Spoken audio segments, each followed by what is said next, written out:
Architectural styles.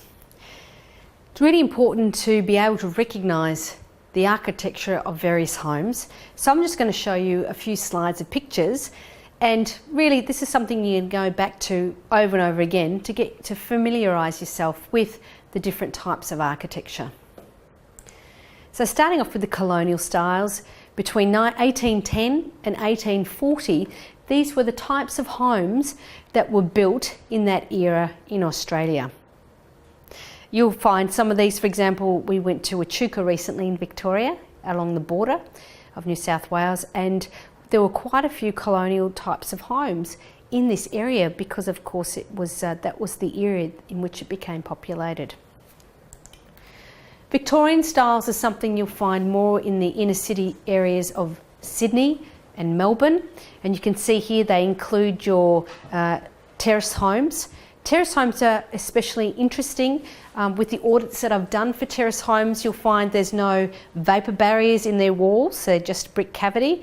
And as a result of this, the radio frequencies from wireless devices in the apartments of people who live in terrace homes that are a row of terrace homes, that it can be really high because they're at the mercy of all of their neighbours. Whilst they're beautiful homes, although they often lack natural light, they can be a real problem for electromagnetic field exposures because, of course, in this time they didn't have things like sarking and vapour barriers and other things like that. So these are a variety of different Victorian styles between 1860 and the 19th century, 1900, sorry. Federation, also referred to as Queen Anne, between 1890 and 1920. You recognise some of these in the inner city areas again. In Melbourne, they'll be like in the Camberwell area, Armidale, Essendon, for example. And they include the Federation bungalow. But of course, the good old Californian bungalow, 1915 to 1940. Californian bungalow, really common again in the inner city areas of Sydney and Melbourne. They're a huge problem for condensation related problems because often when people renovate them, the bathroom is in the centre of the home when they build to the back. And of course, they're often quite dark. You know, having these English style architecturally designed homes built in the early 1900s was not ideal for the Australian climate because it didn't maximise the north facing sun. You know, it's dark, condensation, evaporation doesn't happen, you've got verandas, etc. It's just not appropriate for certainly in cool or warm temperate climates like Melbourne. The Spanish mansion, not very common, you'll come across these homes between 1925 and 1950. Art Deco homes, 1935 to 1950. I've noticed in areas like Box Hill, Surrey Hills in Melbourne, there are quite a few Art Deco homes, and I've no doubt in the inner city areas of capital cities you'll find, you know, these homes dotted around the place. Between the wars, 1945 and 1954, this style of home was built. Between 1955 and 1965, you had your contemporary 50s home, and of course you can see the butterfly roof there. Of course, that can relate to issues for box gutters and things like that. You'll know where to look for condensation in those homes. Then, of course, in the 1960s, with the oil crisis, things became really simple because of the energy efficiency was a problem, and especially commercial buildings, they started to build them more tight and things were a lot simpler. So you can see the triple fronted Australian brick home started to come into place as a result of this type of style. Contemporary 1970s, again a little bit more modern. Eclectic is really what you find nowadays. So they're often double stories, mixture of different building styles, more modern. You have the Federation revival from the 1980s to the present, and you have the resort style, which is quite common nowadays for people building, 1990 to the present. And the environmental style, so looking at energy efficiencies and sustainability. This is the type of homes that can be quite modern in their design. So this, all we really want you to do is to be able to recognise what a colonial home looks like, what a Victorian home, because in your reports you're going to say, Edwardian home. And by knowing that, you'll know what year it was built, and the year and the age of the home tells us a lot of really important information about the potential hazards that could exist in that home. So that's what I want to go into now.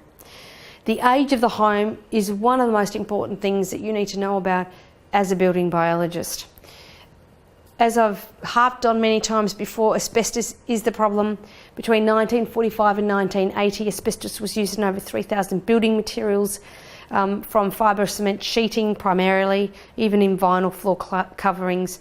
Of course, asbestos cement sheeting pipes, a lot of the mains distribution pipes are now being replaced because the asbestos cement sheet is getting into the water supply. Of course, our brake pads, 2003 was when they stopped using asbestos brake pads in our cars. We know asbestos is associated with mesothelioma, asbestosis and lung cancer. So homes built between this era may have asbestos in them, and that's something you need to be mindful of. Of course, asbestos is only a problem if you disturb it. Lead dust. Up to 1965, the lead content in paint was 50%. And then, of course, it was reduced to 1% by 1970, and then from the 1990s reduced to 0.1%. So any home built before the 1970s is likely to have lead dust. That is really important as a duty of care that you inform your client you suspect it could be there. It should be tested, especially if they're thinking about renovating or demolishing their home.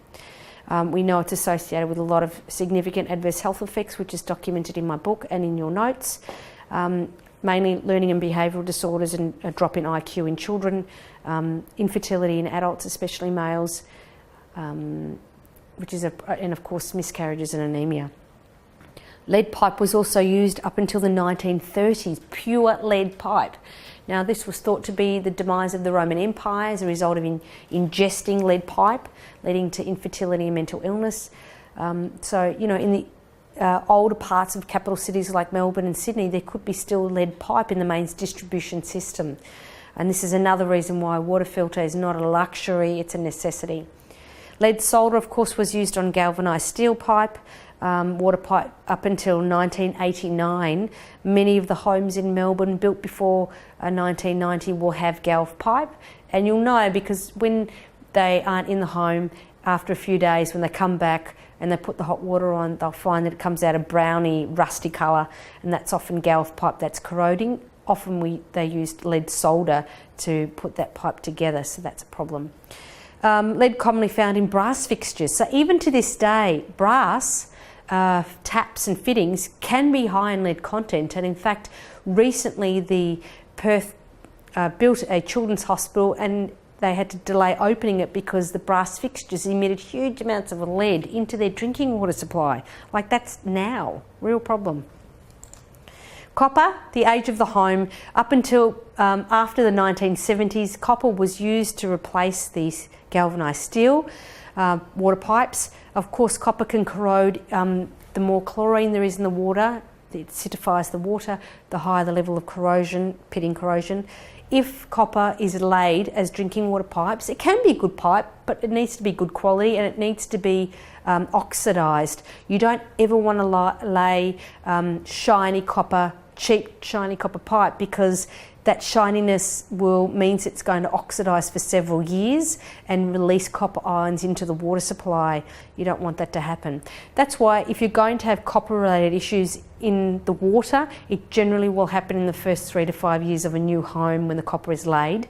And that's why if you do recommend your client use copper pipe, it needs to be a really good grade and it needs to be oxidised so it's got that dull, not shiny appearance. Copper has been correlated with Parkinson's disease and acute gastric problems, digestive problems, nausea and vomiting. It's also been correlated with miscarriages, so copper in our water supply is not good. Chemicals. If the home is new, less than 5 years of age, it's going to take quite a lot of time to outgas these chemicals. So it's really important at the design stage to make sure that, polyurethane floor lacquers and toxic glues and paints high in semi-volatile organic compounds should be avoided. We have a list of different supplies we recommend for these things, paint, sealants and glues, which we've discussed in the building materials subject, and it's also available on my website buildingbiology.com.au. We know many of these chemicals, especially formaldehyde in particle board and plywood, is an eye, skin and nose irritant, and it can sensitise people to other forms of chemicals, and it is a known carcinogen. Pesticides from 1940s to the current were used. Organochlorine pesticides, of course, are now banned, thankfully, but they're still breaking down in our soils. As a result of changes in farming practices in the 50s and 60s, we sprayed much of Melbourne, which was an orchard, with these chemicals, which are still breaking down. They are lipophilic, they stay in our fat tissue, and that's why every human that's been tested, including child, has some levels of DDT in their body.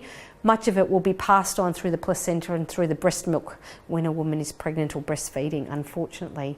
So, spraying your house with chemicals and pesticides should always be discouraged with your clients, and using integrated pest management always recommended.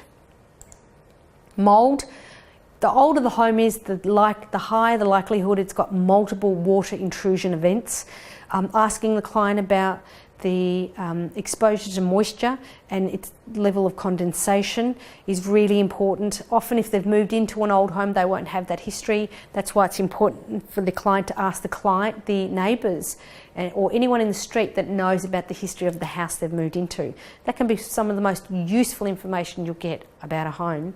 But the older the home, the more you can guarantee that it has multiple water events, which makes mould testing even more complicated, because the event that triggered the symptoms may not be maybe just one part of the problem in the home. There could actually be other forms of water intrusion.